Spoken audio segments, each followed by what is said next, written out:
മന്ത്രി മുഹമ്മദ് റിയാസ് റിപ്പബ്ലിക് ദിന പരേഡ് സ്വീകരിച്ചത് വിവാദത്തിൽ. മന്ത്രി അഭിവാദ്യം സ്വീകരിച്ചത് കരാറുകാരന്റെ വാഹനത്തിൽ.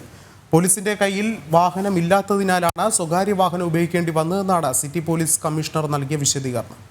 കോഴിക്കോട് വെസ്റ്റ് ഹിൽ വിക്രം മൈതാനിയിലാണ് പൊതുമരാമത്ത് വകുപ്പ് മന്ത്രി ദേശീയ പതാക ഉയർത്തി അഭിവാദ്യം സ്വീകരിച്ചത്. സർക്കാർ വാഹനം ഒഴിവാക്കി സ്വകാര്യ വാഹനം മന്ത്രി ഉപയോഗിച്ചതാണ് വിവാദമായിരിക്കുന്നത്. മാവൂർ സ്വദേശിയായ വിപിൻ ദാസിന്റെ ഉടമസ്ഥതയിലുള്ള കൈരളി കൺസ്ട്രക്ഷൻ എന്ന കരാർ കമ്പനിയുടെ വാഹനത്തിലാണ് മന്ത്രി യാത്ര ചെയ്തത്. കരാർ കമ്പനിയുടെ പേര് ദേശീയ പതാക ഉപയോഗിച്ച് മറച്ച നിലയിലായിരുന്നു. സാധാരണ പോലീസ് ഡിപ്പാർട്ട്മെന്റിലെ തുറന്ന ജീപ്പാണ് മന്ത്രിമാർ സാധാരണ അഭിവാദ്യം സ്വീകരിക്കാനായി ഉപയോഗിക്കാറുള്ളത്. AR ക്യാമ്പ് അസിസ്റ്റന്റ് കമ്മീഷണർക്കാണ് ഇതിന്റെ ചുമതല.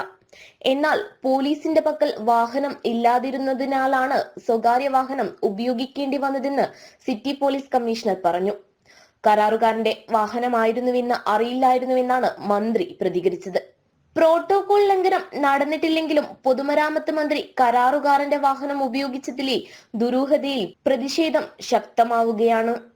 ജനം, കോഴിക്കോട്.